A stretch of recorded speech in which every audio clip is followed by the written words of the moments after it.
आइए हजरात गिरामी, अब मैं इनकलाबी कदम उठाने जा रहा हूँ। गजनफर देहलवी ने कहा था कि जो हो रहा है उसे देखते रहो चुपचाप, यही सुकून से जीने की एक सूरत है। मगर इसके बरखिलाफ एक दूसरे शायर ने कहा था कि हम जिंदा हैं इसलिए कि बोल रहे हैं, हम जिंदा हैं इसलिए कि बोल रहे हैं, दुनिया किसी गूंगे की कहानी नहीं लिखती। इसलिए मैं आप तमाम ही हजरात से दरखास्त करूंगा, स्टेज पर बैठे हुए उलमाए कराम से दरखास्त है कि हमें बोलना पड़ेगा बड़ी हिम्मत के साथ, बड़ी जुर्रत के साथ, बड़े सलीके के साथ, बड़े हौसले के साथ। तो बोलने वाले ही मुकर्रिर को आवाज देने जा रहा हूँ। किसी शायर ने कहा था कि खिताबत ने हजारों गुल खिलाए हैं जमाने में, बहुत गुलकारियां मिलती हैं माजी के फसाने में, और खिताबत ही ने अय्यूबी की फौजों को जगाया था, सलेबी कुव्वतों को जिसने धरती से मिटाया था। तो अय्यूबी खिताबत सुनने के लिए मैं बिला ताखीर हजरत मौलाना मुफ्ती मोहम्मद तौहीद साहब कासमी से दरखास्त करूंगा कि आप तशरीफ लाएं। मजमा बड़ी देर से आपके इंतजार में है, हजरत वाला तशरीफ लाएं। अल्हम्दुलिल्लाह अल्हम्दुलिल्लाहि वकफ़ा वसलामुन अला इबादिहिल्लज़ीना इस्तफ़ा व उसल्ली व उसल्लिमु अला नबीनल मुस्तफ़ा व अला आलिहि व सहबिहि नुजुमिल हुदा व क़ादतित तुक़ा। अल्लाहुम्मा अग़फ़िर लना वरहमना व मशाइख़ना व असातिज़तना, अल्लाहुम्मा मत्तिअना बिअस्माइना व अबसारिना व क़ुव्वतिना वजअल सअरना अला मन ज़लमना वंसुरना अला मन आदाना। अल्लाहुम्मा ला तजअलिद दुनिया अकबर हम्मिना वला मबलग इल्मिना वला इलन नारि मसीरना। अल्लाहुम्मा जअलिल जन्नत दारना व क़रारना व नशहदु अल्ला इलाहा इल्लल्लाहु वहदहु ला शरीक लह व नशहदु अन्न सय्यदना व हबीबना व सनदना व शफीअना व इमामना व मौलाना मुहम्मदन अब्दुहु व रसूलुहु सल्लल्लाहु तआला अलैहि व अला आलिहि व सहबिहि व बारक व सल्लम तस्लीमन कसीरन कसीरा। अम्मा बाद फ़अऊज़ु बिल्लाहि मिनश शैतानिर रजीम, बिस्मिल्लाहिर रहमानिर रहीम। क़ुल इन कुन्तुम तुहिब्बूनल्लाह फ़त्तबिऊनी युहब्बिबकुमुल्लाह। सदक़ल्लाहु मौलानल अज़ीम। व क़ालन नबिय्यु सल्लल्लाहु अलैहि वसल्लम मन अकल तय्यिबन व अमिल बिस्सुन्नह व अमिनन्नासु बवाइक़हु व क़ाल मन अहब्ब सुन्नती फ़क़द अहब्बनी व मन अहब्बनी कान मई फ़िल जन्नह औ कमा क़ाल सल्लल्लाहु अलैहि वसल्लम। आशना अपनी हकीकत से होए दहक़ां ज़रा, आशना अपनी हकीकत से होए दहक़ां ज़रा। दाना तू, खेती भी तू, बारां भी तू, हासिल भी तू। आह किसकी जुस्तुजू आवारा रखती है तुझे। राह तू, रहरो भी तू, रहबर भी तू, मंजिल भी तू। कांपता है दिल तेरा अंदेशे तूफ़ान से क्या। ना खुदा तू, बहर तू, कश्ती भी तू, साहिल भी तू। वाय नाकामी की तू मोहताज साक़ी हो गया। मैं भी तू, मीना भी तू, साक़ी भी तू, महफिल भी तू। बेखबर तू जौहरे आईने अय्याम है। तू ज़माने में खुदा का आखिरी पैगाम है। दरूद शरीफ पढ़ लें। अल्लाहुम्मा सल्लि अला सय्यिदिना व मौलाना मुहम्मद व अला आलि सय्यिदिना व मौलाना मुहम्मद कमा बारकत व तरहमत व तहन्ननत अला सय्यिदिना इब्राहीम इन्नका हमीदुम मजीद। काबिल क़द्र उलमाए किराम, बहुत ही मुअज़्ज़ज़ सामीन निज़ाम, बड़ी उम्मीदों से आई हुई मेरी माँ और बहनों, अल्लाह रब्बुल इज़्ज़ति वल जलाल का एहसान और उसका शुक्र है कि उसने हम सब को दीन की निस्बत पर इकट्ठा होने की तौफीक अता फरमाई। आज का इजलास दो मौज़ूआत पर मुश्तमिल है, जैसा कि आपने बैनर तले देख लिया होगा।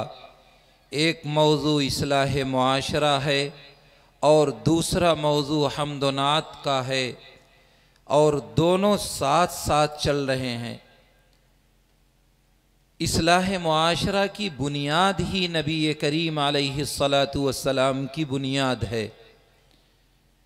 अल्लाह रब्बुल इज़्ज़ति वल जलाल ने दुनिया में बेशुमार मखलूक़ात पैदा फरमाई, जिनकी न तादाद है और जिनका न इहाता किया जा सकता है। लोगों ने अपने अपने एतबार से उसका शुमार किया है, लेकिन उन तमाम मखलूक़ात में दुनिया में भेजी जाने वाली तमाम अल्लाह की तरफ से पैदा की हुई मखलूक़ात में से इंसान को अल्लाह ने सबसे आला, सबसे अशरफ, औलवियत, अफजलियत और बरतरीयत में सबसे ऊंचा मकाम अता फरमाया। दुनिया में ना आपसे कोई मखलूक अच्छी है और ना होगी।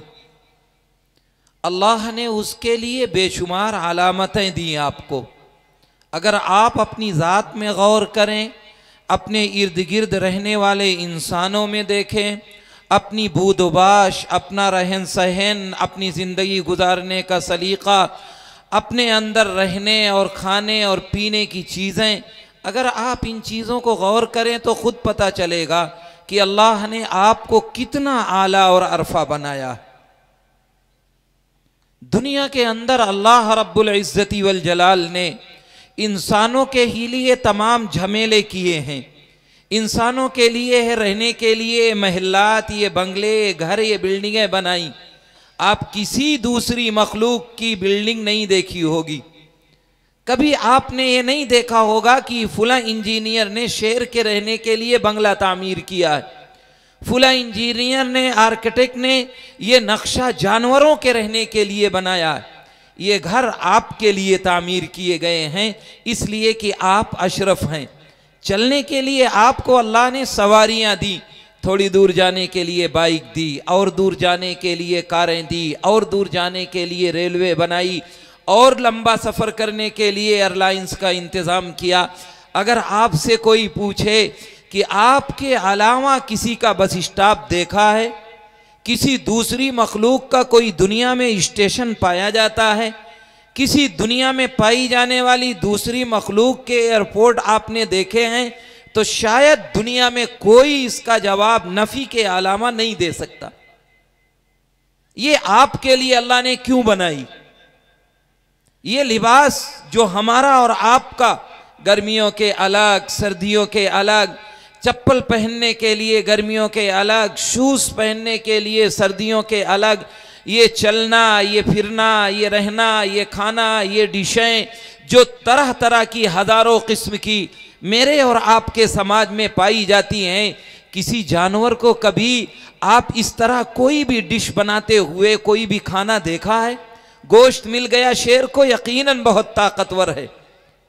हाथी यकीनन बहुत डील डॉल वाला है, यकीनन चीता बहुत फुर्तीला है, लेकिन उसके लिए अलग से डिश तैयार हो, ऐसा आपने नहीं सुना होगा।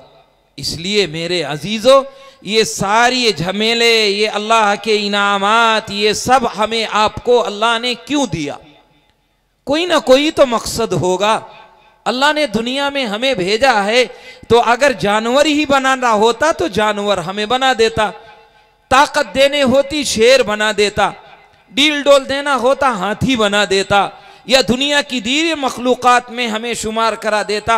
ये सारी चीज़ें बना करके हमको दुनिया के आला तरीन मखलूक़ात में से अशरफ और बरतर बना करके ये बताया कि देख, मैंने तुझे अपने लिए बनाया है। अल्लाह का नबी इरशाद फरमाता है, इन्न दुनिया खुलिक़त लकुम व इन्नमा खुलिक़तुम लिल आखिरा।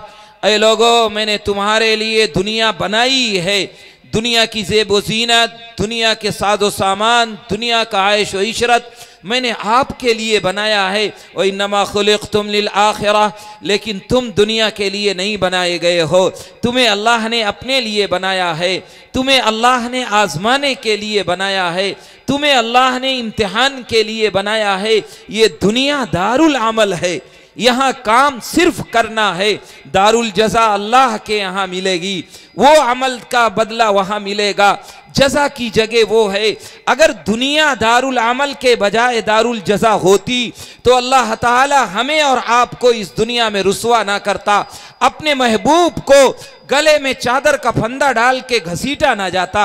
अगर ये दुनिया दारुल जज़ा होती तो अल्लाह अपने महबूब के लिए कत्ल की प्लानिंग होने से पहले प्लानिंग फेल कर देता। अगर दुनिया दारुल जज़ा होती तो अल्लाह अपने महबूब से मक्के से मदीना जाने और हिजरत करने पर मजबूर ना करना। इससे बढ़कर अगर मैं ये कहूँ कि अल्लाह रब्बुल इज़्ज़ति वल जलाल ने अगर इसको दारुल जज़ा बनाया होता तो अल्लाह अपने नबी को भरे दरबार में ज़बह न करवाता। अगर दारुल जज़ा ये होती जहां हम आप जी रहे हैं तो अल्लाह अपने महबूब को आरे से न चिरवाता। ये सब बातें बताती हैं कि ये दारुल जज़ा नहीं है, ये दारुल अमल है। यकीनन ये 60 साल 80 साल 90 साल ज़िंदगी मेरी और आपकी बहुत मुख्तसर है।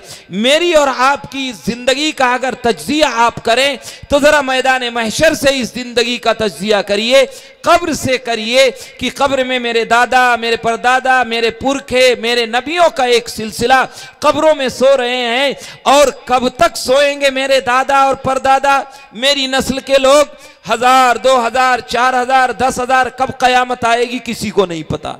लेकिन अगर उस कब्र के मुकाबिल में 60 साल 70 साल जिंदगी का मुआजना कर लीजिए तो हमें आपको पता चल जाएगा कि यकीनन कितनी मुख्तसर है कब्र के मुकाबिल में। लेकिन कब्रिस्तान भी जाके अब नौजवान वहां भी मोबाइल चलाता है, वहां भी खड़े होकर के वो गप्पियां होती हैं, वो गुफ्तगू होती है, वो ठट्ठे लगते हैं। ऐसा महसूस होता है कि जैसे इस कब्रिस्तान में हमें आना ही नहीं है। अल्लाह के नबी ने कब्र के मुआजने के बजाय उसका मुआजना कर लो जिसके बारे में रिवायत आता है कि मैदान महशर का एक दिन 1000 साल के बराबर होगा। एक रिवायत के मुताबिक एक दिन 50,000 साल के बराबर होगा। अगर कब्र में 5,000 10,000 साल सोए हो तो एक दिन के बराबर होगा। उसके मुकाबिल जरा इस दुनिया देख लो जहां हम जी रहे हैं, ये 80 साल कितने सेकंड और कितने घंटे के बराबर वहां के होगा। और फिर उससे जरा एक कदम आगे बढ़िए, आप जरा उस जिंदगी का तसव्वुर करिए जहां अल्लाह रब्बुल इज़्ज़ति वल जलाल मैदान महशर में नामे आमाल देने के बाद फिर लोग जन्नत में चले जाएंगे, दोज़ख में जाने वालों का फैसला हो जाएगा और लोगों के हुकूक दिलवा दिए जाएंगे। फिर अल्लाह पुलसिरात के करीब मौत को बुलाएगा, मौत मेढे की शक्ल में आएगी और फिर अल्लाह ताला मौत को ज़बह करा देगा और ऐलान करेगा, लोगों सुन लो, मौत को मौत दे दी गई है, अब किसी को मौत नहीं आएगी। जरा उस मौत के बाद का मंजरनामा याद करिए कि जहां हमेशा अच्छाई और बुराई की वजह से इस दुनिया में जो कुछ किया है उसके करतूत और अच्छाइयों की वजह से वहां की जिंदगी दोज़ख या जन्नत की हमेश की मिलेगी। क्या उस जिंदगी के मुकाबिल में ये जिंदगी जो मेरी चल रही है, जहां हम जी रहे हैं, इस जिंदगी का कोई मुआजना उससे हो सकता? लेकिन हम हैं कि मेरे लिए मेरा आइडियल, मेरा रोल मॉडल, मेरा उसवा, मेरा नमूना ये 60 70 साल और 80 साल जिंदगी है। इसी में मेरे नौजवान का रोल मॉडल कोई एक्टर है, कोई क्रिकेटर है, कोई लफंगा है, कोई आवारा है, कोई मुनाफिक है। उसके लिए नबी की जात आइडियल नहीं है, उलमा की जात आइडियल नहीं बनाता, नबियों के वारिसीन को नहीं देखता। इस इंसानियत की फलाह के लिए अल्लाह ताला ने हजरत आदम अला नबीना अलैहिस्सलातु वस्सलाम से लेकर के अब तक एक लंबा सिलसिला जारी किया था कि आदम से नबियों का, फिर नबियों के बाद नबी का, फिर नबियों के बाद एक सिलसिला कि इस इंसानियत का भला होगा। आखिर में जनाब रसूलुल्लाह सल्लल्लाहु अलैहि वसल्लम को अल्लाह ने अपने महबूब को इस दुनिया में भेज करके बताया कि अब इंसानियत का भला होगा, तो इस इंसानियत के मददा और इस इंसानियत की फलाह और महबूद और इंसानियत की नजात दहिंदा से होगा। अल्लाह ने तमाम दुनिया की तमाम नेमतें दे करके ये नहीं कहा ये भी मेरा एहसान मानना, ये भी मेरा एहसान मानना, ये भी मेरा एहसान मानना कि मैंने दुनिया की इतनी नेमतें दी हैं, लेकिन अल्लाह ने अपने महबूब को भेजा तो दुनिया वालों से कहा, अरे लोगों, मैंने अपने महबूब को अपने से जुदा कर दिया है, तुम मेरा एहसान मानना। लक़द मन्नल्लाहु अलल मुमिनीन इज़ बअस फ़ीहिम रसूला, अरे लोगों, मेरा एहसान मानो कि मैंने अपने महबूब को अपने से जुदा करके तुम्हारे दरमियान भेज दिया। अब इंसानियत का भला इस नबी से होगा जो क़यामत तक के लिए आया है, यही आइडियल लोगों के लिए होगा, यही नमूना होगा। इसी के रास्ते पर चल करके दुनिया कामयाब होगी, इसी के रास्ते से भटक करके दुनिया जलील और खार होगी। ये रास्ता कामयाबी का रास्ता है, इसके अलावा जितने रास्ते हैं सब जिल्लत के रास्ते हैं। उस पर चलेगी तो दुनिया का हाल वो होगा जो आज हो रहा है। आज मुसलमानों का 80% तबका वो है जिसका आइडियल नबी की जात नहीं है, जिसका आइडियल नबी का तरीका नहीं है, जिसका आइडियल नबी की लाई हुई तालीमात नहीं है, जिसका आइडियल अल्लाह के रसूल के फरामीन और अहादीस मुबारका नहीं है। इसीलिए आज दुनिया में जिल्लत मेरा मुकद्दर बनता जा रहा है। जब तक दुनिया उस पर चल रही थी तब तक कामयाबी के रास्ते पर थी। वो 313 थे लेकिन सारी दुनिया पर हाकिम हो गए। हम 55 और 57 मुल्कों के मालिक हैं, लेकिन दुनिया में खड़े होकर के अगर मैं ये कह दूं कि दुनिया में तुमसे और हमसे ज्यादा जलील न दुनिया में कोई कौम है न दुनिया समझती है, दुनिया में सबसे बदतर और अबतर कोई कौम है तो वो मुसलमान है, और दुनिया में सबसे ज्यादा एतराज किया जाने वाला कोई मजहब है तो मजहब इस्लाम है। अब तो सोने पे सुहागा यहां तक पहुंच चुका है कि लोग उस कुरान मुकद्दस को जिसे दूसरी कौमें पवित्र किताब कहा करती थी वो आज कुरान पर एतराज करने लगा है, इसलिए कि हमने और आपने सिर्फ ताको तक रह दिया है। दुनिया में इतना बड़ा मजमा बैठा हुआ है, मैं अगर कह दूं इन उलमा को छोड़ दो और इन हुफ्फाज को छोड़ दीजिए, इन अकाबिर उलमा को किनारे करके इतने बड़े मजमे में क्या 10 लोग खड़े होके कह सकते हैं कि मुझे 10 सूरतें कुरान की सही तलफ़ुज़, सही रिआयत, सही मखारिज और सही तरीके से अल्फाज की अदायगी के साथ याद हैं कि इमाम साहब नहीं है तो महाराजगंज वाले इमाम की जगह खड़े होकर के नमाज बिला तकल्लुफ पढ़ा सके? क्या इस मजमे में 10 लोग ऐसे मिल जाएंगे? ये हाल है मेरा कुरान का। हो सकता है आप पढ़े लिखे हो, लेकिन दुनिया का तज्जिया यही है कि इतना आसान कुरान सीखना जितना हमारे इस मुल्क में है, पूरी दुनिया में उतना आसान कुरान सीखना कहीं नहीं है। हर गांव में, हर कस्बे में, हर करिए में, जहां जहां छोटी छोटी बस्तियां हैं, अल्लाह का शुक्र है, मदारिस का फैजान है, दारुल उलूम का एहसान है, अकाबिर उलमा की जिद्दोजहद का नतीजा है कि आज हर हर गांव में उलमा, फुजला, कुर्रा, हुफ्फाज का एक तांता लगा हुआ है। ये नर्सगाहें, ये इल्मी दीनी दरसगाहें इसीलिए कायम हुई थी कि हम आप कुरान पढ़ना सीखें, दीन से वाबस्ता हो। आज सूरत हाल ये है कि सबसे ज्यादा नाकदरा कोई है तो ये उलमा हैं, ये हुफ्फाज हैं। खुदा की कसम अगर इन्होंने अपना बोरिया बिस्तर लपेट लिया और इन्होंने दीन का काम छोड़ दिया, तुम्हारी तरह ये भी कारोबार में लग गए, तुम्हारी तरह इन्होंने भी दुकानें खोल ली, तुम्हारी तरह उन्होंने भी गाड़ियां खरीद ली, तुम्हारी तरह इन्होंने भी पैसा जुटाने और बैंक बैलेंस करने के जतन करने लगे, तुम्हारी नस्लें तबाह और बर्बाद होगी, अगली नस्लें दहरिया होगी। इन्हें जनाजा पढ़ाने वाला नहीं मिलेगा, इन्हीं मस्जिदों में तकरीर करने वाला नहीं मिलेगा, इन्हें कुरान पढ़ाने वाला नहीं मिलेगा। तब तुम्हारा क्या हाल होगा? तब जब तुम बुरा इनको कहते हो, इन उलमा के बारे में जुमले कसते हो, आ गए लेकर के बोरिया, आ गए मांगने, इनका एहसान मानो और मानते रहोगे जब तक, तभी तक फलाह महबूद ये वो हैं जिन पर ये नमीन नाजा है। ये नहीं होंगे तो तुम भी नहीं होगे, और जिस दिन अल्लाह अल्लाह करने वाला कोई नहीं होगा, इस रूए जमीन का चेहरा अल्लाह बदल देगा।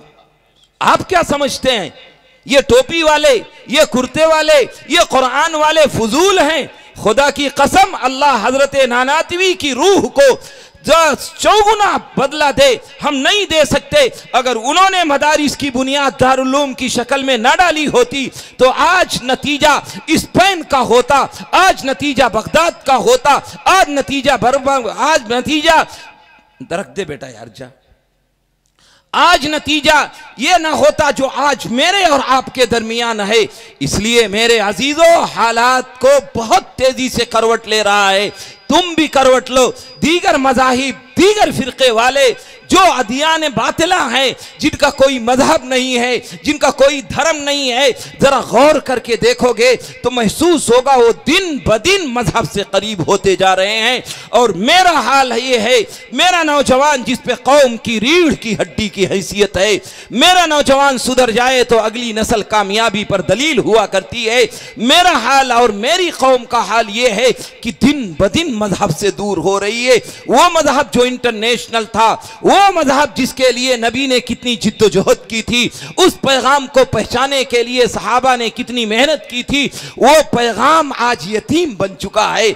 आज उसको अपनाने के लिए मुसलमान कौम तबाह बर्बाद नहीं, उसके दूर होने के लिए कौम तबाह बर्बाद हो रही। खुदा की कसम, नबी की शान में गुस्ताखी करने वाले कभी गुस्ताखी ना करते। अगर मेरा ये नौजवान नबी की शान में गुस्ताखी ना करता, मेरी नस्लें गुस्ताखी ना करती, मेरे घर में मेरी बच्चियां गुस्ताखी ना करती, इन्होंने तो देख करके हमको दुनिया की तारीख 1400 साल पहले से उठाकर देखो, जब तक मुसलमान सीरत पर अमल पैरा था, जब तक उसका समाज था, जब तक लोग उसकी तहजीब सीखा करते थे, जब तक उसका कल्चर अपना कल्चर हुआ करता था, जब तक दीगर कौमें उसे अपनाती थी, तब तक कोई भी ऐसा शख्स दुनिया में पैदा नहीं हुआ है जो नबी करीम अलैहिस्सलातु वस्सलाम की शान में गुस्ताखी कर चुका हो। अब दुनिया ने देख लिया, जिसका नबी था वो सुबह उठ करके जब तक नबी की शान में गुस्ताखी नहीं कर देता, जब तक नबी की शान में तौहीन नहीं कर देता, तब तक उसे चैन ही नहीं मिलता है। तो दूसरी कौमों ने भी सर उठाना शुरू कर दिया और ये कहने लगे कि इस नबी के अंदर ये ऐब है। मेरे अजीजों, जरा दिल पे हाथ रख के बताओ, कोई नबी की शान में गुस्ताखी कर दे तो ये रूह जमीन फटे और धंसा दिया जाए, उसे दुनिया की बद से बदतर जो सजा हो दी जाए। लेकिन मेरे हाथ पे, अपने दिल पे हाथ रख के जरा एक बात बताओ कि अगर गैर दे काम करे तो यकीनन वो इस सजा का मुस्तहिक है। लेकिन अगर मेरा बेटा करे, मेरी बेटी करे, मेरा भाई करे, मेरा बाप करे, मेरे गांव वाले करें, मेरे समाज वाले करें, इस्लाम के मानने वाले करें, तो मेरी जूं नहीं रेखती कि ये नबी की शान में गुस्ताखी कर रहा, बल्कि गुस्ताखी ही नहीं मानी जाती। तरीका तो ये था, अगर घर में ये काम किया जाए तो बेटा हो तो बेटे को निकाल दिया जाए, समाज हो तो समाज बाईकाट कर दे। हजरत अबू बकर सिद्दीक बैठे हुए हैं, अब्दुर्रहमान आए और कहने लगे इस्लाम दोनों ला चुके हैं। दरमियान में एक दिन बैठे बैठे दोनों जमाने जाहिलियत की बात करने लगे कि अब्बा, आप मेरे फुला गज़वे में मेरे मुकाबिल आ गए थे, मैंने बाप समझ के छोड़ दिया, इसलिए छोड़ दिया कि आप मेरे बाप थे। अबू बकर रज़ी अल्लाह ताला अन्हु जोश में आ गए और कहने लगे, खुदा की कसम अब्दुर्रहमान, अगर तुम मेरे मुकाबिल में आए होते तो मेरी तलवार तुम्हारी गर्दन काटने में जर्रा बराबर भी ना रुकती, इसलिए कि मेरे इस्लाम के मुकाबिल में तुम्हारी कोई हैसियत नहीं है। जब तक ये जज्बा ना पैदा होगा, जब तक इस्लाम मेरे लिए आपके लिए मोहब्बत का सबब नहीं होगा, जब तक तरीक़े इस्लाम के ना आएंगे, तब तक समाज इसी तरह चलता रहेगा, इससे बदतर होता रहेगा। और अल्लाह के नबी ने तो ऐलान किया है, लोगों कान खोल करके सुन लो, हदीस कुदसी है, अल्लाह ऐलान करता है, मैं अहकमुल हाकिमीन हूँ, मैं बादशाहों का बादशाह हूँ, दुनिया के दिल बादशाहों के मेरे कब्ज़े कुदरत में है। अगर इस रूए ज़मीन पर तुम अच्छाई करते रहोगे, बुराइयों से रोकते रहोगे और नबी की सुन्नत को जिंदा करते रहोगे, मैं इन दुनियादार दुनिया के बादशाहों के दिलों को नरम कर दूंगा, जो तुम्हारी रियायत करेंगे, तुम्हारे गम में शरीक होंगे, तुम्हारे दुख में दुखी होंगे, तुम्हारे तुम्हारे लिए मुसीबत के वक्त खड़े होंगे।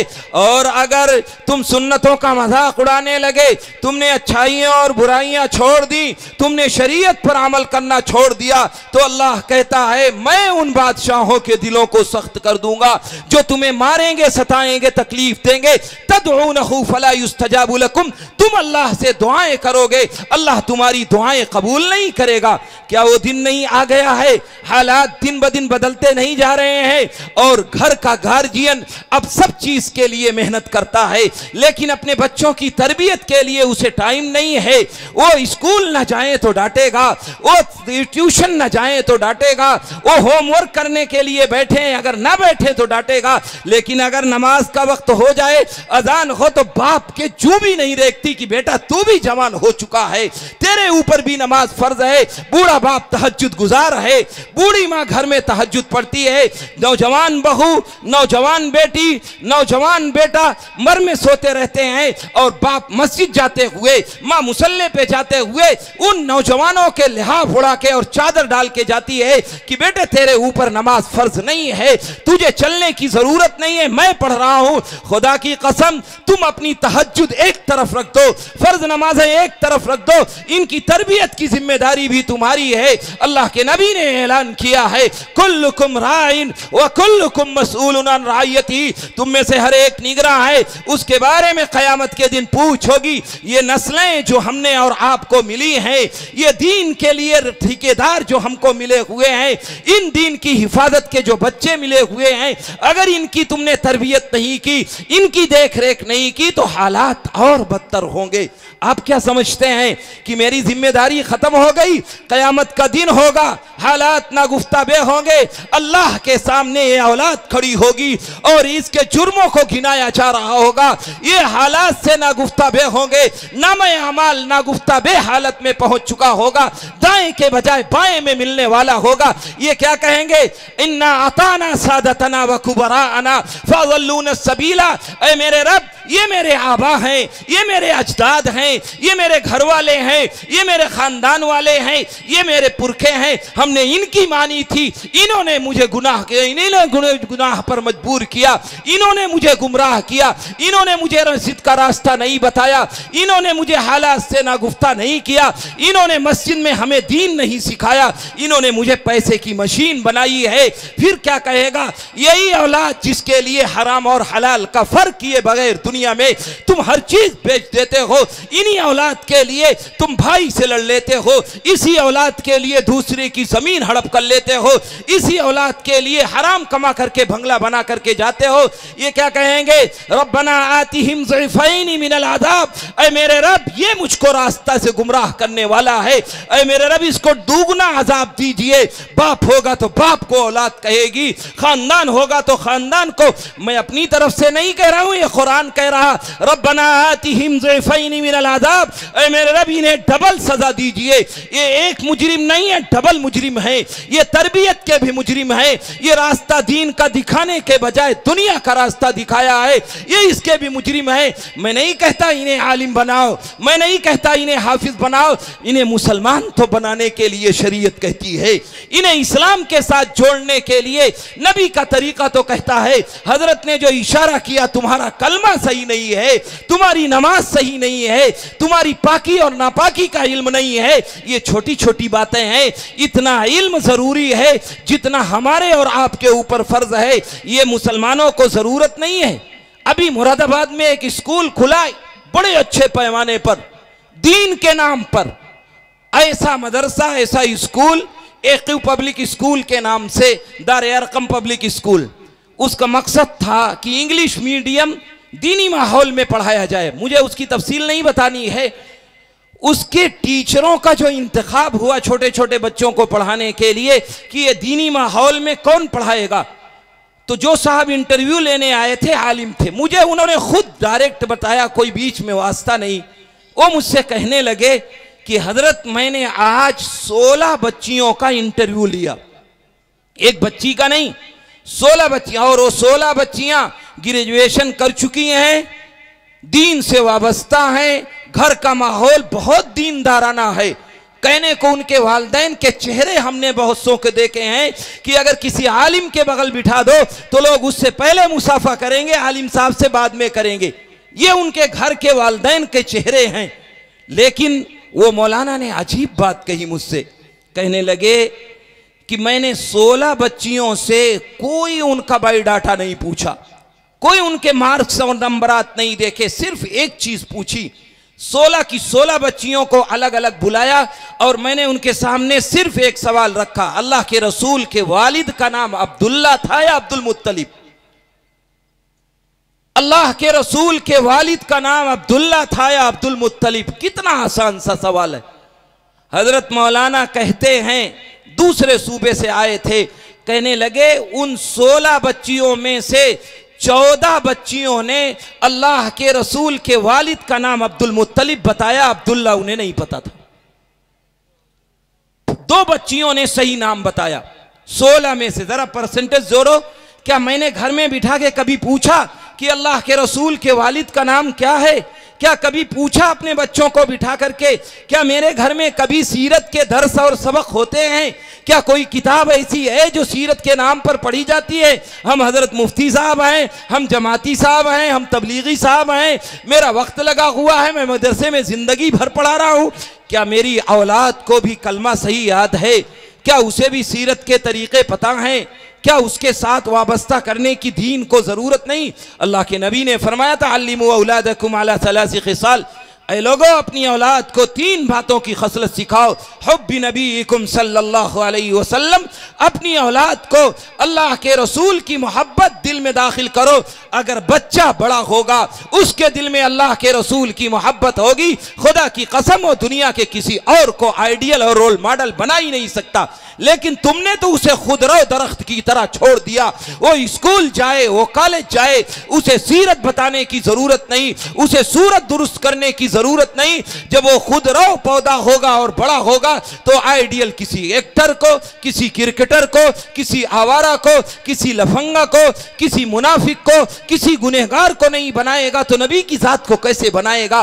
क्या बाप ने कभी बताया ये नबी की जात है, ये मेरे लिए रोल मॉडल है, इसके अलावा दुनिया में मेरे लिए रोल मॉडल और आइडियल कोई जात नहीं है? क्या मैंने कभी बिठा के अपनी औलाद को बताया कि नबी की ये खूबियां हैं, नबी की ये खूबियां हैं, नबी की ये सीरत है, नबी की ये सूरत है, नबी की औलाद ऐसी थी, नबी के खानदान ऐसा था, नबी के नवासे ऐसे थे, नबी के रिश्तेदार ऐसे थे, नबी पर ईमान लाने वाले ऐसे थे? क्या कभी बताया हमने? अगर बताया होता तो मेरी औलाद की यकीनन रोल मॉडल वो नबी की जात होती। वला तख्तुलू औलादकुम खशियत इमलाक, ये आयत करीमा है। बहुत से मुफस्सिरीन ने अलग अलग तफसीरें लिखी हैं। अभी ताबिश साहब ने एक शेर भी पढ़ा था जिंदा दरगोर करने के ताल्लुक से, आपने वो भी सुना। आपने गौर किया कभी कि इस आयत की तफसीर ये की है कि तुम अपनी औलाद को मुफलिसी के डर से कत्ल ना करो। बहुत से लोग लड़की और लड़के की वजह से पेट में दफन कर देते हैं, बहुत से लोग जिंदगी की अजीरन कर देते हैं, बहुत से लोग अब मार देते हैं। ये सब तो कत्ल के मुजरिम है ही हैं। एक मुफस्सिर ने अजीब बात लिखी है, वला तख्तुलू औलादकुम खशियत इमलाक। उलमा की मौजूदगी में बहुत मोतबर रिवायत के साथ मैं आपको बताता हूँ कि अल्लाह के नबी की इस तफसीर पर कि वो कुरान की आयत की तफसीर जो बयान की है कि वो मुफस्सिर कहते हैं कि अगर कोई शख्स अपनी औलाद को दीन नहीं सिखाता, अपनी औलाद को दीन की तरबियत नहीं देता, उसे इतना इल्म नहीं सिखाता है जितना फर्ज है, अगर इतना भी नहीं करता है कोई बाप, तो कल क़यामत के दिन जहां औलाद के कातिलों की लाइन लगी हुई होगी, जहां लोग अपनी औलाद को कत्ल करके मुजरिम हुए होंगे और लाइन में खड़े होंगे, उसी औलाद उसी लाइन में वो बाप और वालिदैन भी खड़े किए जाएंगे जिन्होंने बच्चों को इस्लामी तरबियत नहीं दी है। कितनी सख्त वईद है। क्या मेरे अल्लाह ने मुझे औलाद दी है तो क्या इतना भी नहीं कर सकते कि उन्हें तरबियत दें, उनके हालात दुरुस्त कराएं, उनसे अपने हालात दुरुस्त करें? मैं बात दूसरी तरफ जा रही है। मैंने नबी करीम अलैहिस्सलातु वस्सलाम की एक रिवायत पढ़ी थी। अल्लाह के नबी ने फरमाया था, ए लोगो 3 काम कर लो जन्नत में दाखिल हो जाओगे। मन अकला तय्यिबन व अमिल बिस्सुन्नह व अमिनन नासु बवाइक़हु दखलल जन्नह अल्लाह के नबी ने फरमाया लोगों 3 काम कर लो जन्नत में दाखिल हो जाओगे। पहला काम अल्लाह के नबी ने फरमाया ए लोगों अपनी रोजी रोटी हलाल करो। जन्नत में दाखिले का बुनियादी सबब है। आज होड़ लगी हुई है, हर आदमी चाहता है कि मैं दुनिया में इतना बड़ा मालदार बन जाऊं कि अडानी और अंबानी पीछे हो जाएं, चाहे हराम आए या हलाल आए, इसकी फिक्र नहीं है। अल्लाह के नबी ने नहीं बल्कि अल्लाह ने ऐलान किया, हमको और आपको नहीं, नबियों को वसीयत करते हुए, बुजुर्गों को नहीं, अल्लाह अपने पैगंबरों को, बरगुज़ीदा बंदों को, उन बंदों को जो दुनिया में मासूम बना करके भेजे गए हैं, उन्हें नसीहत करते हुए कुरान कहता है या अय्युहर रसूल कुलू मिनत तय्यिबात वअमलू सालिहा। ऐ रसूलो, ऐ पैगंबरो, ऐ अल्लाह के बरगुज़ीदा बंदो, पहले पाकीज़ा रिज़्क़ खाओ फिर कौम में जाकर के तबलीग करो। पहले हलाल रिज़्क़ खाओ फिर कौम में जाकर के उन्हें दीन की बात बताओ। ये कुरान उसके बारे में नाजिल हुआ है, नबियों के बारे में, रसूलों के बारे में, मेरे और आपके बारे में नहीं। हदीस में ऐलान आता है कि मेरा मुक़द्दर मेरे साथ है, जो मुझे मिलना है वो कोई रोक नहीं सकता। अल्लाह के नबी ने फरमाया इन्नल उम्मत लव इज्तमाअत अला अन यनफऊका बिशै लम यनफऊका इल्ला बिशैइन क़द कतबहु अल्लाहु लक। अगर सारी दुनिया मिलकर के तुम्हें नफ़ा पहुंचाना चाहे तो सिर्फ इतना नफ़ा पहुंचा सकती है जितना अल्लाह ने तुम्हारे मुक़द्दर में लिख दिया है। व इन्नल उम्मत लव इज्तमाअत अला अन यज़ुर्रुका बिशै लम यज़ुर्रुका इल्ला बिशैइन क़द कतबहु अल्लाहु लक। और अगर सारी दुनिया मिलकर के तुम्हें नुकसान पहुंचाना चाहे, तकलीफ देना चाहे, तुम्हें दुनिया में जिंदगी दूभर करना चाहे, तो तुम्हें सिर्फ उतनी तकलीफ पहुंचा सकती है जितना अल्लाह ने तुम्हारा मुक़द्दर लिखा है। अल्लाह ने तरीके बताए हैं कि तेरे मुक़द्दर में 10 ही रुपए हैं, चाहे तू हलाल का ले ले चाहे हराम का ले ले। अगर तूने चाहा हलाल का तो अल्लाह वो रास्ते बनाएगा, हराम का चाहेगा तो वो रास्ते बनाएगा। किसी ने 10 रुपए कमाए, हजरत अब्दुल्ला इब्ने उमर रज़ी अल्लाह तआला अन्हु की रिवायत है, अल्लाह के नबी इरशाद फरमाते हैं कि जिसने 10 रुपए कमाए, 9 रुपए हलाल के थे, 1 रुपए हराम का था, उसका कोई कपड़ा सिलाता है और फिर पहनता है, मस्जिद में जाता है, नमाज पढ़ता है तो उसकी नमाज कबूल नहीं होती। 90% हलाल है, 10% हराम है, उसकी नमाज कबूल नहीं होती। कल मैदान महशर होगा, हालात ना गुफ्ताबे होंगे, हर आदमी दूसरे से कन्नी काट जाएगा। अल्लाह ने कुरान के वो रिश्ते बयान किए हैं जो दुनिया में कभी अलग नहीं होते। अल्लाह ने ऐलान किया यौम यफिरुल मरउ मिन अखी व उम्मिही व अबीही व साहिबतिही व बनी लिकुल्लि इम्रिइन मिनहुम यौमइदिन शानुन युगनी। अल्लाह ने ऐलान किया कि वो हौलनाक दिन होगा जिस दिन वालिदैन बच्चों से, बच्चे वालिदैन से, बीवी शौहर से, शौहर बीवी से, मियाँ अपने शौहर से, शौहर अपनी बीवी से, हर एक अलग हो जाएगा, भाई भाई से किनारा कशी इख्तियार कर लेगा। वो मैदान महशर के हालात होंगे। अल्लाह का नबी ऐलान करता है ऐ लोगों, उस सख्त हालात में भी अल्लाह का नबी ऐलान करता ला तज़ालु क़दमा इब्नि आदम हत्ता युसअल अन खम्सिन अन उम्रिही फीमा अफना व अन शबाबी फीमा अबला व अन मालिही मिन अयना इक्तसबहु व फीमा अनफक़ा। ये 5 सवाल हैं। अल्लाह का नबी कहता है मैदान महशर में इनको जब तक जवाब नहीं दे लेते तुम्हारे कदम टल नहीं सकते। तुम्हारी उम्र के बारे में, तुम्हारी जवानी के बारे में, फिर तीसरा और चौथा सवाल होगा व अन मालिही मिन अयना इक्तसबहु व फीमा अनफक़ा। मैंने तुम्हें माल दिया था, कहां से कमाया और कहां खर्च किया। ये मैदान महशर के वो सवाल है। क्या सुबह से शाम तक आने वाली आमदनी, कभी ये गौर किया आपने कि सही आ रही है कि नहीं आ रही, और अगर आ भी रही है तो सही खर्च भी हो रही है कि नहीं हो रही है। क्या इसकी ज़रूरत नहीं है कि हमको आपको अपनी रोजी रोटी की फिक्र करें। इतना बड़ा मजमा बैठा हुआ है, जितने मदरसे पहले थे उससे ज़्यादा हैं, जितने तबलीग में लोग लगे हुए थे उससे ज़्यादा हैं, जितना उलमा थे पहले उससे ज़्यादा हैं, जितना मुफ्तियान की ज़रूरत थी उससे कहीं ज़्यादा है। मस्जिदों की रोज़ाना नई नई बुनियाद रखी जा रही है। ज़रा दिल पे हाथ रख के बताइए कि अल्लाह ने ऐलान किया है इन्न सलात तन्हा अनिल फ़हशाई वल मुनकर, की नमाज बेहयाई और बुरी बातों से रोक देती है। क्या हम नमाजी हैं? मुझे बुरी बातें और बेहयाई से नमाज रोक रही है। अरे से ज़्यादा आप भी नमाजी हैं, लेकिन मेरी नमाज मुझे बुराई से नहीं रोक पाती, मेरी नमाज किसी के पैसे हड़प करने से नहीं रोक पाती, मेरी नमाज किसी को गाली देने से नहीं रोक पाती। अगर मैंने किसी की ज़मीन हड़प कर रखी है, 5 वक्त के नमाजी हैं, लेकिन वो मस्जिद में बैठ करके भी उसी ज़मीन के ताल्लुक से बात करता है, न मुझे हराम से रोक रही है मेरी नमाज, न हराम के तई रोक रही है, न किसी की ज़मीन हड़प करने से, न किसी के पैसे मारने से, न किसी के कर्ज दबा लेने से रोक नहीं रही है। क्या नमाज की खुसूसियत गलत हो गई? ये मेरे पेट में जाने वाला रिस्क जो हलाल होना चाहिए था वो हराम हो गया, जिसकी वजह से नमाज की खुसूसियत बदल गई? नहीं मेरे अजीजों, कुरान पत्थर की लकीर था, पहले भी था, आज भी है। कुरान जो कहता है वो हक है, और जो कयामत तक कहेगा वो हक है, उसमें झूठ नहीं है। मेरे जो लाइन हलाल की थी वो कहीं फॉल्ट है, कहीं लाइन कट रही है, हलाल के बजाय पेट में जाने वाला रिस्क हराम हो रहा है। इसलिए जन्नत में दाखिले की पहली शर्त मेरे अजीजों ये है कि हम अपनी रोजी रोटी हलाल करें। दूसरी शर्त अल्लाह के नबी ने फरमाई, व अमिल बिस्सुन्नह, ऐ लोगों अल्लाह के नबी की सुन्नतों पर अमल पैरा हो जाओ। और अमल पैरा होने के लिए 2 शर्तें हैं, किसी भी काम को करने के लिए 2 शर्तें। पहली शर्त यह है कि उस चीज का शौक हो जाए, उससे मोहब्बत हो जाए, काम आसान हो जाता है। अब देख लीजिए, जिससे ताल्लुक हो जाए, मोहब्बत हो जाए, आदमी उसको कितना सलीके से अपनाता है। उसका पैंट भी पहनता है, अगर किसी ने फटी पैंट पहन ली तो वो भी फटी पैंट पहनेगा, किसी ने बंदर छाप बाल कटवा लिए तो वो भी बंदर छाप कटवाएगा।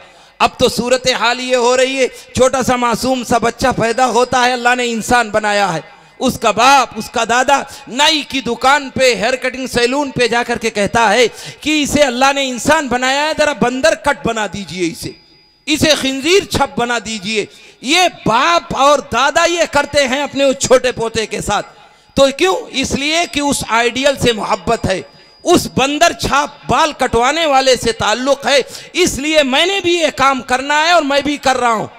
इसलिए नहीं, अगर आइडियल अल्लाह के नबी की जात बनाओ, मोहब्बत अल्लाह के नबी से हो जाए तो खुद ब खुद ये काम आसान हो गए। अल्लाह के नबी ने फरमाया था, मन अहब्ब सुन्नती फ़क़द अहब्बनी, जो शख्स मेरी सुन्नतों से मोहब्बत करेगा, फ़क़द अहब्बनी, उनसे मुझसे मोहब्बत की, वमन अहब्बनी फ़क़द माई फिल जन्नह, और जो शख्स मुझसे मोहब्बत करेगा मेरे साथ जन्नत में होगा। ज़रा गिरेबान में झांक करके देखिए, क्या मेरी मोहब्बत अल्लाह के नबी से है? क्या मेरा चेहरा अल्लाह के नबी के मुताबिक है? क्या मेरा लिबास अल्लाह के नबी के मुताबिक है? क्या मेरी माँ और बहनें जो बैठी हुई हैं, क्या उन्होंने कभी ये गौर किया कि मुझे भी अल्लाह के नबी से वाबस्तगी है? क्या मेरा मुआशरा, मेरा समाज इन ऐबों को पाने और इन ऐबों को छोड़ने के लिए कभी ना कभी सोचता है तन्हाई में बैठ करके? अल्लाह के नबी ने तो औरतों के बारे में फरमाया था कि अगर मेरी माँ बहनें 5 काम कर लें, फबिअय्यि अब्वाबिल जन्नति दखलत शात, जन्नत के जिस दरवाजे से चाहें जन्नत में दाखिल हो जाए। इदा सल्लत सामहा व सामत शामहा व शहर व अद्दत ज़कात मालिहा व अतात बालहा व हसनत फरजहा, ये 5 काम कर लें, वक्त पर नमाज पढ़ लें, शौक से, खौफ से नहीं, नमाज के बाद रोजे रख ले फर्ज, तीसरी बात अपने माल की ज़कात अदा कर दे। और जितनी शादीशुदा मेरी माँ और बहनें हैं, अगर मैं ये कहूँ कि 90% वो हैं जिन पर ज़कात वाजिब है, वो नहीं अदा करती हैं, तो उसका बुहतान हमें खुद भुगतना पड़ता है। उस भुगतान की जिम्मेदार हम होती हैं। कहीं बेटा बीमार है, कहीं बेटी बीमार है, कहीं चपकलिश है, कहीं लड़ाई है, कहीं घर में इंतशार है, कहीं मियाँ बीवी में लड़ाई है, इन सब की वजूहात ज़कात न देना है। वअद्दत ज़कात मालिहा व हसनत फरजहा, और अपने पर्दे की हिफाजत कर लें। हज़रत मौलाना ने इशारा किया कि लिबास वो होना चाहिए जो शरीयत के मुताबिक है। अगर बुर्का अपनी हिफाजत के लिए है तो यकीनन शरीयत है, और अगर दिखावे के लिए है तो यकीनन वो शैतान का लिबास है। इसीलिए बुर्कों में वो डिज़ाइनें इसलिए ली जाती हैं ताकि देख करके हमारी तरफ हर निगाहें उठें। और मैं हज़रत ने शौहर के लिए कहा था, मैं तो इससे आगे कहता हूँ कि जिस घर में बाप दुरुस्त हो जाए, भाई दुरुस्त हो जाए और उसका शौहर दुरुस्त हो जाए, ये 3 लोग दुरुस्त हो जाए, कोई माँ बहन बेपर्दा हो ही नहीं सकती। अगर बेपर्दा बनाने में किरदार कोई अदा करता है तो या तो शौहर अदा करता है, या बाप अदा करता है, या उसका भाई अदा करता है। इसीलिए शादी में दरवाजे पर बाप बैठा रहता है और नाहंजार बाप के सामने बेटी बेपर्दा लिबास पहन के जाती है। एक मर्तबा भी बाप नहीं रोकता कि बेटी ये तू कौन सा लिबास पहन के शादी में जा रही है। शौहर एक मर्तबा नहीं कहता ये लिबास तुझे मेरे लिए घर में पहनना था और तू ये दूसरों को दिखाने के लिए जा रही है। क्या ये कह नहीं सकता शौहर तेरी मर्जी के बगैर कैसे हो जा सकती है घर में भाई जवान मौजूद हो और बहन बेपर्दा होकर के जाए। कभी तूने उसे सबक पढ़ाया? 7 साल से लेकर के 3 साल से उम्र से लेकर के 14 साल तक और 15 साल तक तुमने वो ट्रेनिंग दी है सबक की जो देख करके बच्चियां और आवारा नहीं होगी तो क्या होगी। छोटी सी बच्ची है, कपड़ा खरीदने मार्केट जाते हो तो उसको वो लिबास पहनाते हो जिससे बाजू खुले हुए हो, टांगे खुली हुई हो। 3 साल से लेकर 14 साल तक वो 8 साल की 7 साल सी वो लिबास पहनती है जिससे बाजू खुले हुए हैं, टांगे खुली हुई हैं, और फिर बड़े फख्र से कहते हैं लिबास बड़ा अच्छा है। जिसको तुमने बेपर्दे की ट्रेनिंग दी है 14 साल तक, जिसे 15 साल तक बेपर्दा बनाया है, जब 15 साल की हो जाए, वो शरीयत की निगाह में बालिग हो जाए, तो क्या आप कहेंगे अब वो राबिया बसरिया बन जाएगी, वो हजरत फातिमा बन जाएगी, वो हजरत उम्मे कुलसूम के सलीके अपना लेगी, वो हजरत आयशा की सीरत वाली बन जाएगी? तुमने तो उसे बेपर्दा करके तो समाज में ला करके खड़ा कर दिया है, उसे तुमने बेपर्दा बनाया है। अगर वो स्कूल जाती है और उसी माहौल में जिंदगी गुजारती है तो ये शिकवा करना छोड़ दो कि मेरी बच्चियां आवारा होकर के गैरों के साथ जा रही हैं। अपने दिल पे हाथ रख के बताओ कि क्या 14 साल तक 15 साल तक घर में तुमने और तुम्हारी बीवी ने उन बच्चे और बच्चियों को इस्लामी तरबियत दी है? स्कूल से आती है तो होमवर्क के बजाय नमाज की भी तालीम दी है, घर में सीरत फातिमा भी पढ़ाई है, घर में सीरत आयशा भी पढ़ाई है, घर में उम्मे कुलसूम के तरीके भी बताए हैं। अगर तुमने बताया है खारजी औकात में उसे तिलावत की तरगीब दी है तो यकीनन तुम्हारी गलती नहीं है। लेकिन 18 साल तक तुमने गैरों के माहौल में भेज करके तुमने बता दिया कि इसी तरह रहने का सलीका है। अगर वो गैर के साथ भाग जाती है तो कौन सा गलत करती है? अगर वो दूसरों के साथ उसके साथ कोई मामला हो जाता है तो 90% मुजरिम तुम हो और तुम्हारे बीवी है। 110% अगर बच्ची है तो उसे कहा जा सकता है। इसलिए अपने घरों का माहौल बदलो, वरना वो दिन दूर नहीं है कि तुम भी अखबार में अपनी बच्चियों की तस्वीरें देख करके सिर्फ कफे अफसोस मलने के अलावा कोई तरीका नहीं होता। अल्लाह ने तुम्हें जलसे का सलीका दिया है, इतना खर्च कर सकते हो। 10 लोग खड़े होकर के जैसे मदारिस कायम हो रहे हैं, जैसे बच्चियों के स्कूल कायम हो रहे हैं, ऐसे इंग्लिश मीडियम स्कूल अपने बच्चियों के बनाओ। तुमने ज़कात दे करके मदरसे जिंदा कर रखे हैं, कुछ इमदाद का भी अपना जेब से खाली करने की कोशिश करो। 1-1 रुपए खर्च करो और इन नस्लों की हिफाजत करो। इनके लिए तरीका बताओ, नबी की मोहब्बत इनके तरीके में डालो, तब शरीयत चलेगी, तब दीन आएगा, तब मोहब्बत बटेगी, तब नबी का दीवाना हर घर से पैदा होगा। इसीलिए पहली शर्त कामयाबी की यह है कि वो आमिल बिस सुन्ना, अल्लाह के रसूल से सुन्नतों पर अमल कर रहा हो, उसके लिए मोहब्बत ज़रूरी है। एक सहाबी मस्जिद नबवी में दाखिल हुए, घर से सोच के आए थे कि अल्लाह के नबी से ये सवाल करूँगा। जब उन्होंने सवाल पूछा कि अल्लाह के नबी क़यामत कब आएगी, सलाम किया, अस्सलामु अलैका या रसूल अल्लाह। अल्लाह के नबी ने देखा नौवारिद है, नया आदमी है, आ रहा है, उससे पूछा वालेकुम अस्सलाम व रहमतुल्लाह, अभी हाल ना चाल ना खैरियत। कहने लगे मतस्सा या रसूल अल्लाह, अल्लाह के नबी क़यामत कब आएगी। देहात से आए थे, अदब आदाब बालाए ताक पूछ लिया क़यामत कब आएगी। अल्लाह के नबी ने फरमाया वही हक मादा अतलाहा, तेरा भला हो, क़यामत की कुछ तैयारी भी करके आया है। तो कहने लगे अल्लाह के नबी क़यामत की तैयारी कुछ ना है, सिर्फ अल्लाह अल्लाह के रसूल से मोहब्बत करता हूं। अल्लाह के नबी ने फरमाया साफ सुन लो लोगो, अलमरउ मा मन अहब्बा व अंत मा मन अहबब्ता, जो अल्लाह के रसूल से मोहब्बत करेगा क़यामत के दिन उनके साथ होगा, और तुम जिससे मोहब्बत करते हो तुम क़यामत के दिन उसके साथ हो।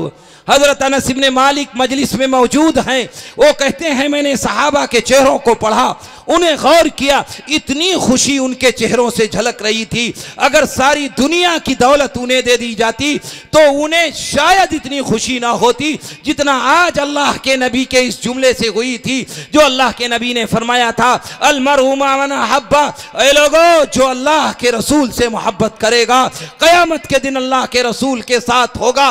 सहाबा की मोहब्बत सच्ची थी, वो जानते थे अल्लाह के नबी का फरमान भी सच्चा है, मेरी मोहब्बत सच्ची, अल्लाह के नबी का फरमान सच्चा, यकीनन क़यामत के दिन हम अल्लाह के नबी के साथ होंगे।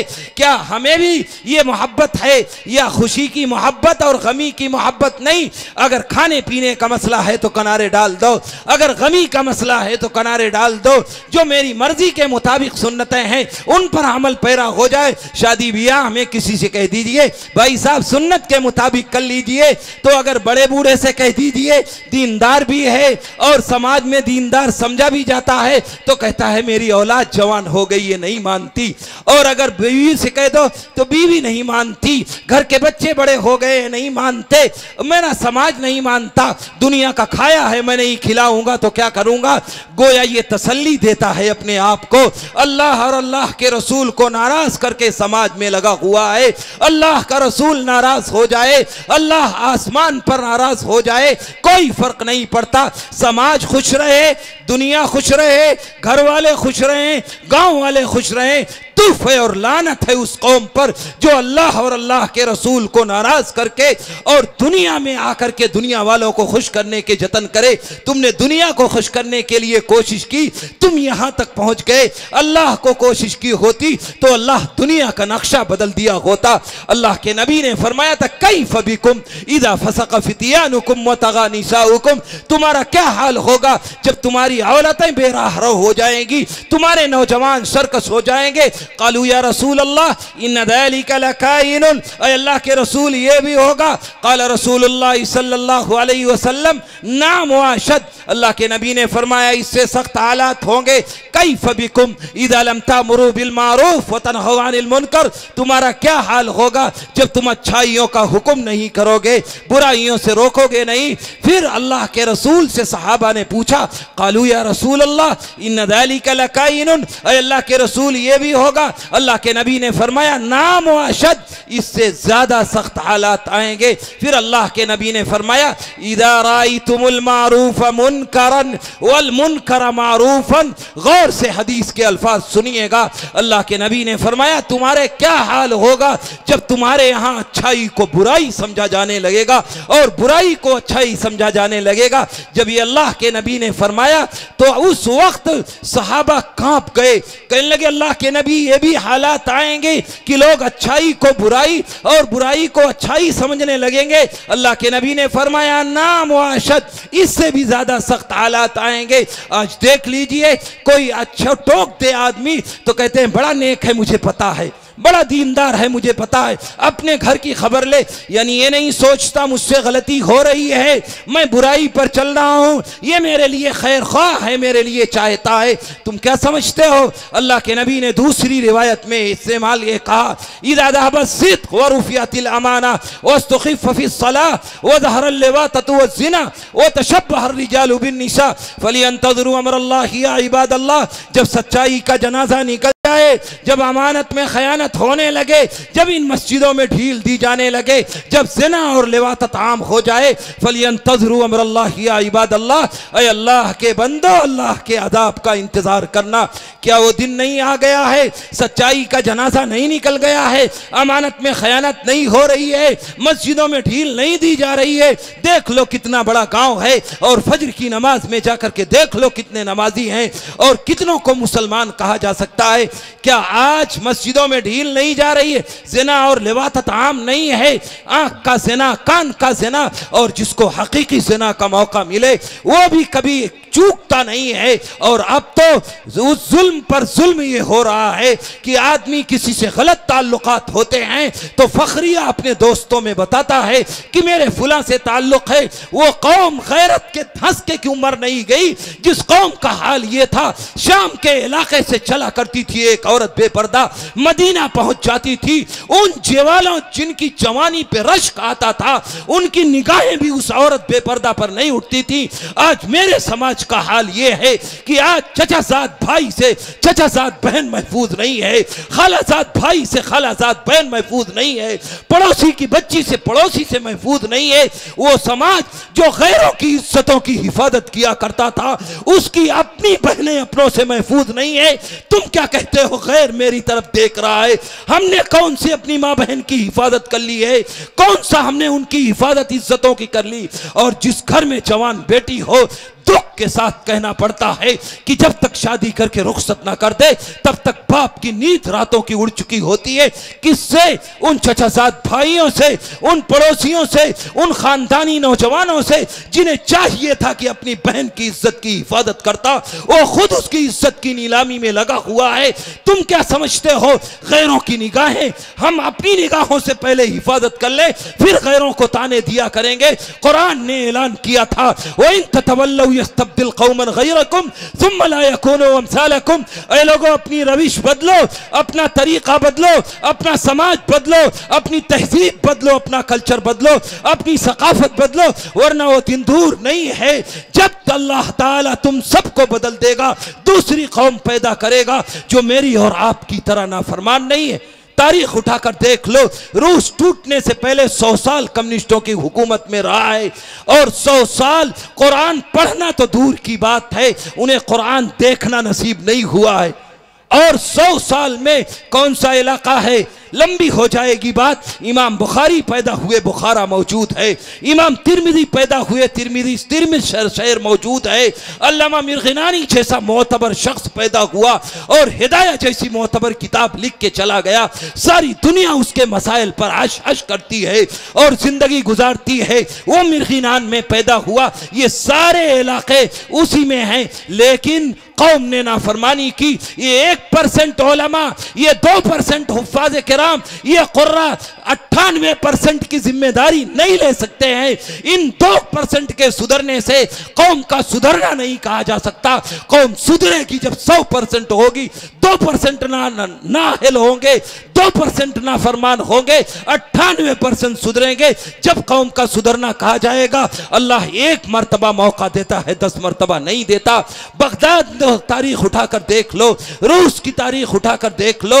अभी 1975 से 80 तक के ये उलमा चीख चीख कर कहा करते थे, ऐ लोगों अपने हालात बदलो, अपनी तारीख बदलो, अपने समाज को बदलने की फिक्र करो। क्या उस दिन तौबा करोगे जब मुसीबत की घड़ी सामने आ चुकी होगी, जब तौबा के दरवाजे बंद हो चुकेंगे, जब इन घरों से मेरी बेटियों को और बहनों को निकाल करके इज्जतों की नीलामी के लिए बर्मा की तरह और तीसरी जगह पेश किया जाने लगेगा और तुम इन निगाहों से देखोगे, तुम्हें जबान खोलने की सकत नहीं होगी, तब तुम्हारे अंदर तब्दीली आएगी, तब तुम अपनी बहन बेटियों को तकना छोड़ोगे, तब इनके समाज की इस्लाह की फिक्र करोगे।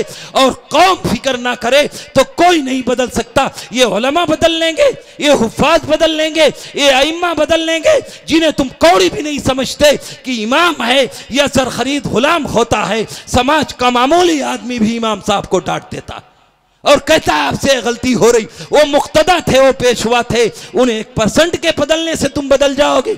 मेरे अजीजों, ये तारीखें इतनी लंबी हैं। यही 80 का ज़माना था, यही बर्मा है, मुझसे मिला हुआ मेरा मुल्क है। लेकिन उलमा कहते थे जमहूरियत है, अपने मुल्क की हिफाजत करो, अपने कानून की हिफाजत करो और उसके साथ साथ अपने दीन पर, शरीयत पर अमल पैरा हो। इन नौजवानों को सुधारे तो इस कान से सुनते थे, इस कान से निकाल देते थे। 90 के ज़माने में वो तकलीफ के मनाजिर पेश आए हैं बर्मा में, अभी सब मौजूद हैं जिन्होंने सुना होगा। अगर एक वाकया भी बयान किया जाए तो कोई माई का लाल नहीं है जिसकी आंखों में आंसू ना आ जाए। आप क्या समझते हैं ये जलसे, ये जुलूस, ये बुलालिया सिर्फ फैशन बन गए हैं कि बुलाया और कान से सुन करके सुबह चाय की दुकान पे बैठ के तबसरे करना कि फुला का बयान अच्छा हुआ, फुला ऐसे बोल रहे थे, फुला जरा जोश में बोल रहे थे, इसीलिए जलसे होते हैं। अगर ये मकसद है तो तुफ है और लानत है इन जलसों की, इन्हें कराने की कोई जरूरत नहीं है। इससे बेहतर था कि ये 1 लाख 2 लाख 50 हजार जो खर्च कर रहे हो, इसे कहीं दीन के काम पे दे देते, किसी को कुरान पढ़ा देते, किसी को हदीस पढ़ा देते, किसी मस्जिद में लगा देते, से, और अगर ये नियत है कि मैं इन बातों को सुन करके इस पर 100% नहीं 1% तो अमल की कोशिश करूंगा, दिल बदलना काम अल्लाह का, अल्लाह बदल देगा। अगर इस नियत से उठोगे तो ये ज़मीन क़यामत के दिन मेरे और आपके लिए सिफारिशी होगी। इसलिए मेरे अजीजों, अपने हालात बदलो। दुनिया जैसे करवट ले रही है, तुम भी करवट लेने की दीन की तरफ फिक्र करो। उस नबी को अपनाओगे तो दुनिया के हालात खुद ब खुद बदल जाएंगे। इन घरों का माहौल बदलोगे तो दुनिया तुम्हें आइडियल बनाने पर तस्लीम कर लेगी। उन्होंने दुनिया को आइडियल दिखा दिया। कौन सा जमाना था, 360 खुदाओं की परस्तिश किया करते थे। वो नबी से जुड़े, वो जमाना था जहां डाका जनी, सूद मारी, डाका जनी, जिनाकारी ऐसे समाज में फख्र की चीज समझी जाती थी। लेकिन शरीयत से जुड़े, अल्लाह के नबी से रिश्ते को मजबूत किया तो अल्लाह ने ऐलान कर दिया, अस्हाबी कन्नुजुम बिअय्यिहिम इख्तदैतुम इख्तदैतुम।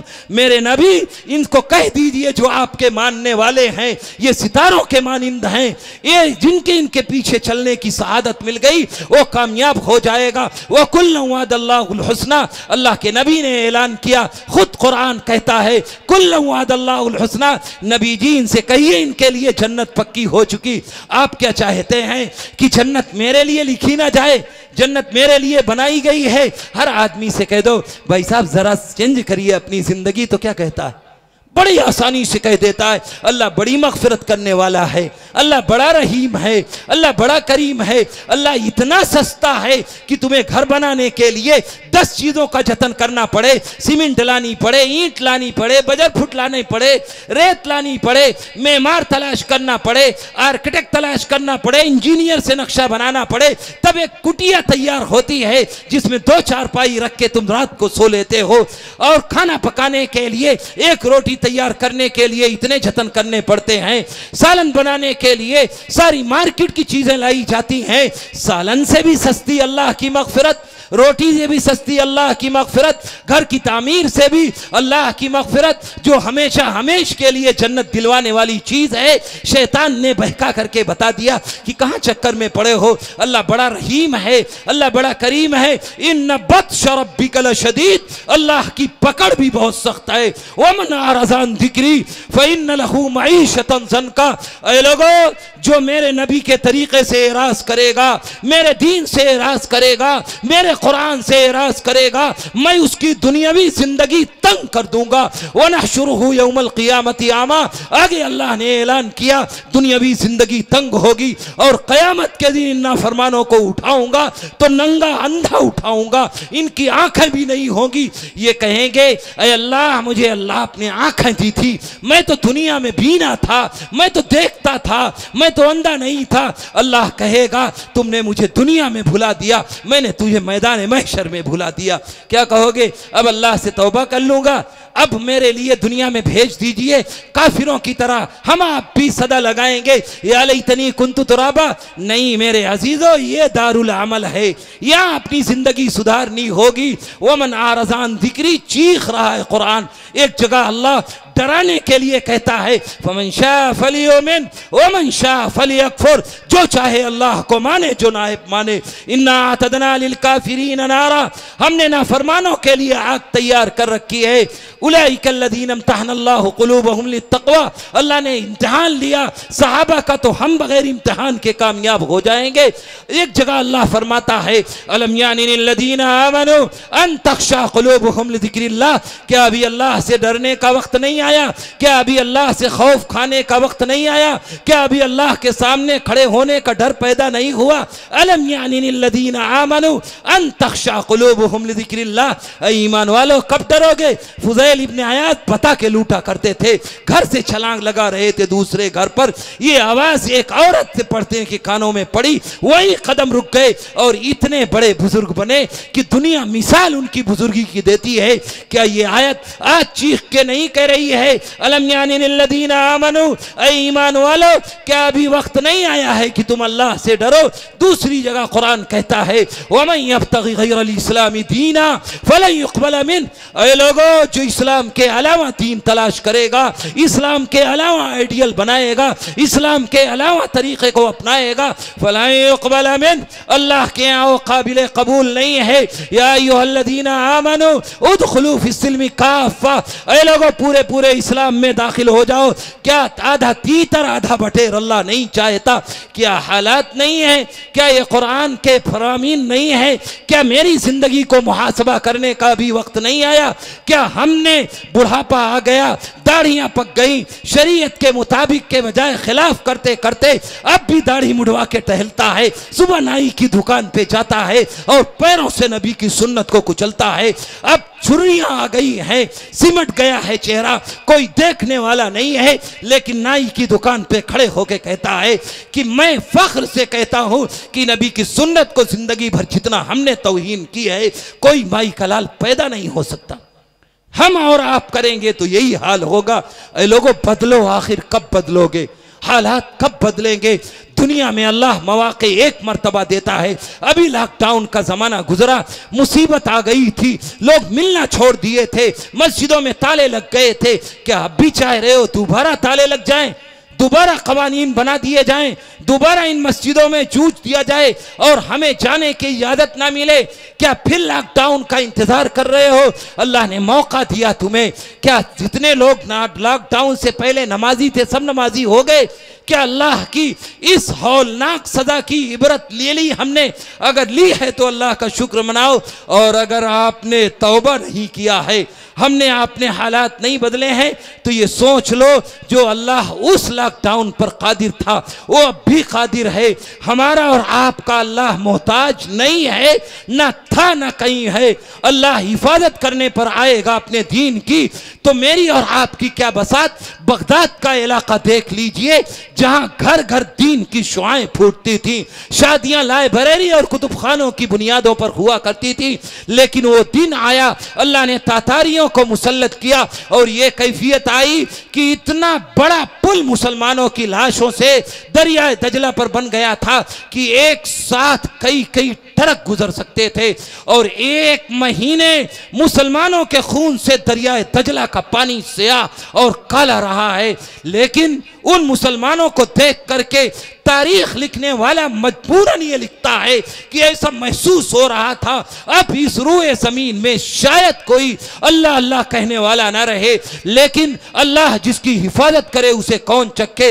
वही तातारी जो इस्लाम की ईंट से ईंट बजा देने पर तुले हुए थे, अल्लाह ने उन्हीं में दीन दाखिल किया। अल्लामा इकबाल ने कहा था, है आया यूरिशे तातार के फसाने से, ऐ लोगों है आया यूरिशे तातार के फसाने से, पासबा मिल गए काबे को सनम खाने से। अल्लाह को जरूरत नहीं है तुम्हारी, अल्लाह इन गैरों से हिफाजत करा लेगा दीन की, इन्हें कुरान पढ़ा देगा। इसलिए मेरे अजीजों अपने हालात बदलो, अपने तरीके बदलो, अपना समाज बदलो। अल्लाह के नबी ने कहा था कि ए लोगों 3 काम कर लो जन्नत में दाखिल हो जाओगे। नंबर 1 रिज़्क़ हलाल पैदा करो, नंबर 2 सुन्नतों पर अमल पैरा हो जाओ, नंबर 3 अल्लाह के नबी ने फरमाया था वामिनन्नासु बवाइक़हु, ऐ लोगों आपस में एक दूसरे की तकलीफ से महफूज हो जाओ, भाई भाई की तकलीफ से, पड़ोसी पड़ोसी की तकलीफ से, ख़ानदान ख़ानदान की तकलीफ से, एक दूसरे की तकलीफ से महफूज हो जाए। अब छोड़ दो लड़ाइयाँ ख़ानदानों की, अब नफ़रतों को दूर कर दो, अब मोहब्बतों से तब्दील हो जाओ, एक दूसरे से मोहब्बत के साथ जुड़ना सीखो। आपने वो सहाबा की मुआख़ात नहीं पढ़ी, वो ज़माने भूल गए कि वो मक्का और मदीना के लोग पुश्तैनी दुश्मनियां रहा करती थी, एक खानदान दूसरे खानदान से कभी करीब नहीं होता था। मक्के के लोग मदीने के लोगों को यसरिफ के चरवाहे कहा करते थे, लेकिन दीन आया, शरीयत आई, नबी के फरामीन आए, नबी का तरीका आया। अल्लाह के नबी ने मक्का और मदीना वालों को बिठा के कह दिया ये मक्का के लोग हैं, ये आए हैं, इनको कुछ नहीं चाहिए, ये सब लुट पिट के आए हैं, खानदान छोड़ के आए हैं, घर बार और जायदाद छोड़ के आए हैं, इन्हें भाई बना लो। तारीख गवाह है, सगे भाई से ज्यादा उन अंसारी भाइयों ने उन कुफ्फार मक्का जो ईमान लाए थे सहाबा के साथ मुआमला किया। साद इब्न रबी और अब्दुर्रहमान का तो मशहूर वाकया है। हजरत अब्दुर्रहमान को भाई बना दिया साद इब्न रबी का और कहा आज से भाई हैं। यूं हाथ पकड़ा और यूं लेके गए साद इब्न रबी और कहने लगे मेरा 2 मंजिला मकान है, आज से तुम मेरे भाई हो, जो पसंद हो आपको देता हूं। और दूसरी बात कही, पर्दे की आयत नाजिल नहीं हुई है, बुलाया अपनी दोनों बीवियों को और कहने लगे मेरी 2 बीवियां हैं, जो आपको पसंद हो मैं तलाक देता हूं, इद्दत गुजार के आप शादी कर लीजिए। ये कौन सी चीज थी जो दुश्मनों को भी आपस में भाई से मोहब्बत करा देती थी? और वो कौन सा जमाना आ गया है, हम मुसलमान होने के बावजूद भी जनाजे में भाई के शिरकत नहीं करते, हम पड़ोसी के जनाजे में शरीक नहीं होते, हम खानदानों से साल भर उठे रहते हैं, कभी बात करने का सलीका नहीं होता। छोड़ दो वो लड़ाइयां, अब दूसरों को अखलाक नबी का बांट करके दिखाओ। वो कौम है जो कल तक मेरे पैरों को छुआ करती थी, वो कौम आज मुझे सर पर बैठाने के बजाय मेरे सर पर बैठने के लिए तैयार है। कुछ तो मेरे अंदर गड़बड़ी है। वे मोहब्बतें बांटो, नफरतें अदावतें दूर करो, वो जमाना फिर लौट आएगा। ये लंबा मौजू है लेकिन इसको गौर से सुनो। ये 3 बातें अल्लाह के नबी ने फरमाई थी और ये कहा था ए लोगों ये 3 काम कर लोगे जन्नत में दाखिल हो जाओगे। रोजी रोटी की सही फिक्र करो, सुन्नतों पर अमल पैरा हो जाओ और सुन्नतों पर अमल पैरा होने के लिए मैंने कहा था नबी के तरीके को अपनाओ और अल्लाह के रसूल से मोहब्बत करो। और तीसरी बात अल्लाह के नबी ने फरमाई थी कि ए लोगों दूसरों के लिए तकलीफ देने के बजाय मोहब्बत का सबब बनो। गाँव में बहुत गरीब होंगे, तुमने बहुत लंबी लंबी रसीदें कटाई होंगी, रमज़ान आता है, दीगर मौके आते हैं, कभी बड़ों को यह भी तौफीक होनी चाहिए गाँव को जिन्हें अल्लाह ने 2 रुपए दे रखे हैं, बैठ के सर जोड़ करके ये कहें कि मैं 2000 रुपए हर साल अपने गाँव पर खर्च करूँगा।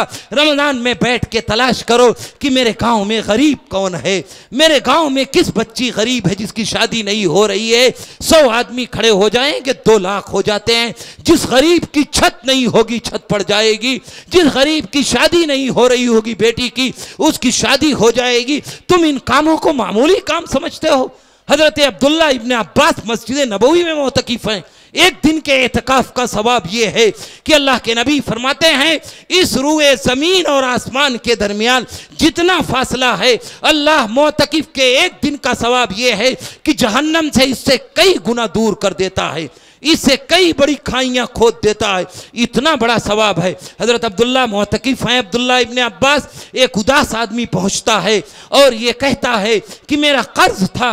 उन्होंने पूछा क्यों उदास बैठे हो? कि एक आदमी का कर्ज ले रखा था, देने की सकत नहीं है, मेरी जेब में पाई नहीं है, आप कोई सबील नहीं कर सकते, आप मोतकिफ हैं। उठे हजरत अब्दुल्ला इब्न अब्बास और कहने लगे चलो। कहने लगे इतना बड़ा सवाब का काम, मस्जिद नबवी का एतकाफ और वो भी अशरे आखिरा का एतकाफ, और ये मस्जिद नबवी के एक दिन का एतकाफ 50,000 दिनों के बराबर है।